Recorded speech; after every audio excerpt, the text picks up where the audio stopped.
Diaľnica D3 Svrčinovec Skalité. Diaľničná sieť Slovenskej republiky je súčasťou európskych dopravných ťahov a jej realizácia súvisí s dokumentami schválenými nielen na štátnej, ale aj na európskej úrovni. Pripravovaná trasa diaľnice D3 je súčasťou multimodálneho dopravného koridoru číslo 6, umožňujúceho kvalitné a rýchle prepojenia severnej a južnej Európy.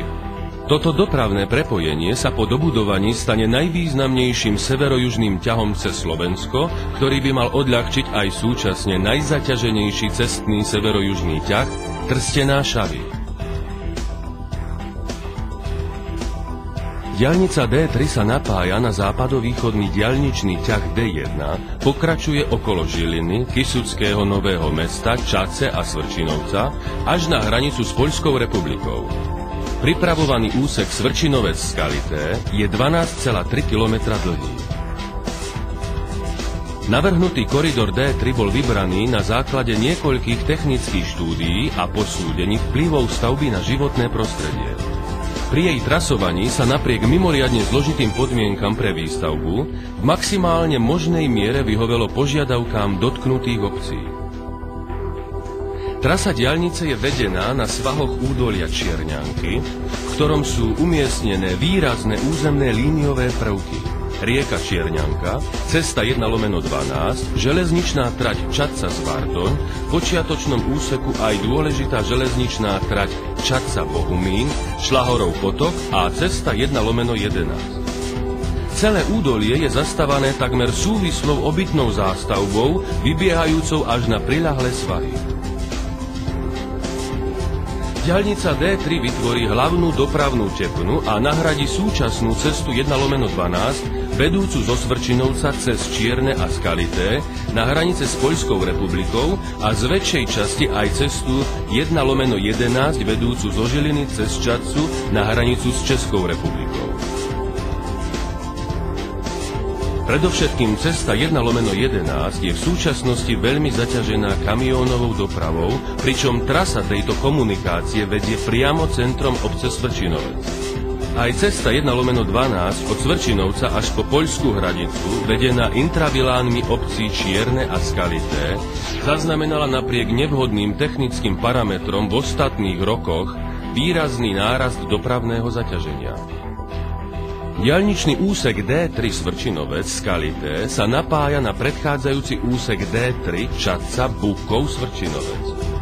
Šírkové usporiadanie je navrhnuté ako štvorprúdová, smerovo rozdelená komunikácia kategórie D24,5/80.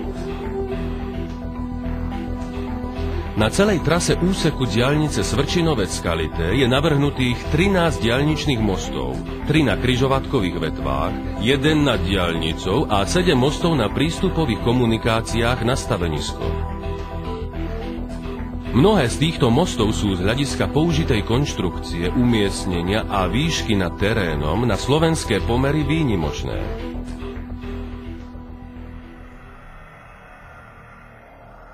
Na začiatku stavby je umiestnená dopravne dôležitá križovatka Svrčinovec, ktorá umožňuje prepojenie cestnej a diaľničnej siete troch štátov – Slovenska, Poľska a Českej republiky. Napojenie na slovenskú a poľskú diaľničnú sieť je zabezpečené samotnou diaľnicou D3. Spojenie s Českou republikou zaisťuje pokračovanie cesty 1/11, ktorej problematické vedenie prihraničnou časťou Svrčinovca bude riešené vybudovaním rýchlostnej cesty R5. Tá je pripravovaná mimo rámec stavby diaľnice. Stavebne je križovatka Svrčinovec navrhnutá v troch výškových úrovniach s vedením diaľnice a všetkých križovatkových vetiev na mostoch z predpätého betónu. Hlavným diaľničným mostom s dĺžkou 368 metrov je prekonaná dvojkoľajová elektrifikovaná železničná trať Čadca-Bohumín, Šlahorov potok a cesta 1/11. Z dôvodu minimalizácie zásahu do Šlahorovho potoka, do premávky na ceste 1/11 a železnici sú dva najväčšie mosty na križovatke navrhnuté technológiou pozdĺžneho vysúvania. Hneď za križovatkou vchádzame do takmer 450 metrov dlhého tunelu Svrčinovec.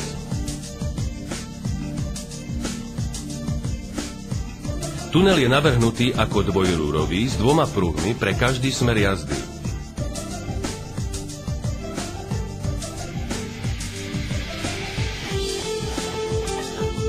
Jeho premávka je riadená z prevádzkovo-technického objektu pri západnom portáli tunelu.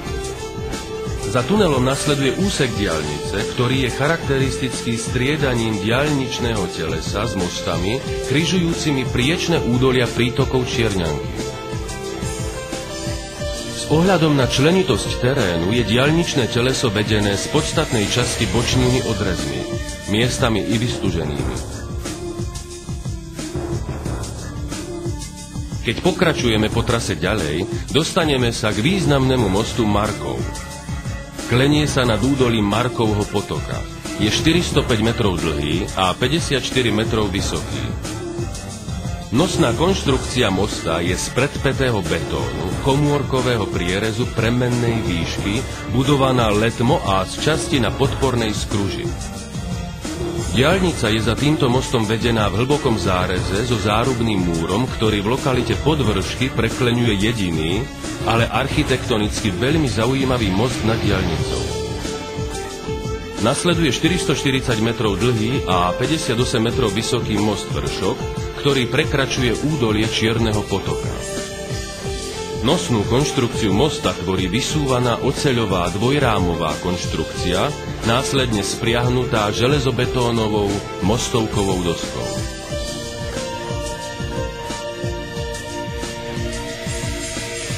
Vybudovanie diaľnice neumožní len využívať jazdný komfort, ale umožní vodičom využiť aj súčasti vybavenia diaľnice, ako navrhované obojstranné odpočívadlo Čierne, z ktorého sa otvárajú atraktívne panoramatické pohľady do celej krajiny. Odpočívadlo bude vybavené parkovacími plochami pre osobné aj nákladné autá a autobusy, oddychovými a relaxačnými plochami a bude dotvorené sadovými úpravami s prvkami drobnej architektúry. Za odpočívadlom trasa stúpa k hrebeniu Balov, prekleňuje 300 metrov dlhým mostom údolie a poľnú cestu. Pokračovaním ďalej po trase sa dostávame k významnému mostu Baly. Most je 630 metrov dlhý a 86 metrov vysoký. Je to najvyšší most nielen v celej trase diaľnice D3, ale po vybudovaní bude aj najvyšším mostom na Slovensku. Komórková nosná konštrukcia tohto mosta má premennú výšku prierezu, je z predpätého betónu a bude vybudovaná systémom letnej betonáže. Ďalšou zvláštnosťou mosta sú vetrolamy, ktoré majú znížiť nepriaznivé účinky vetra na vozidlá pohybujúce sa po moste. Súčasťou projektovej prípravy stavby bol okrem iného aj archeologický prieskum, ktorý pomohol bližšie identifikovať unikátnu lokalitu Baly v katastri obce Čierne. Tá predstavuje jedinečné pohraničné opevnenie spred 18. storočia. Prieskumom sa ďalej zistilo, že sa jedná o súčasť systému, ktorý sa rozprestiera na celom vrchole kopca Baly a na jeho južnom svahu. Pôvodne navrhnutá trasa diaľnice bola preto v tomto území upravená a navrhnutá tak, že zostanú zachované najvýznamnejšie časti opevnenia. Predmetný úsek diaľnice je pozoruhodný nielen z hľadiska dotyku s minulosťou, ale aj z hľadiska medzinárodného. Tu je vo vzdialenosti 250 metrov od trasy známy bod Trojmedzie, ktorý je priesečníkom hraníc troch štátov – Slovenska, Česka a Poľska. Celý úsek diaľnice na valoch je najvyššie položenou časťou trasy. Odtiaľ klesáme k najdlhšiemu, 710 metrov dlhému a 61 metrov vysokému mostu Čadečka. Konštrukcia a technológia výstavby tohoto mosta je rovnaká, akú má most Vršok.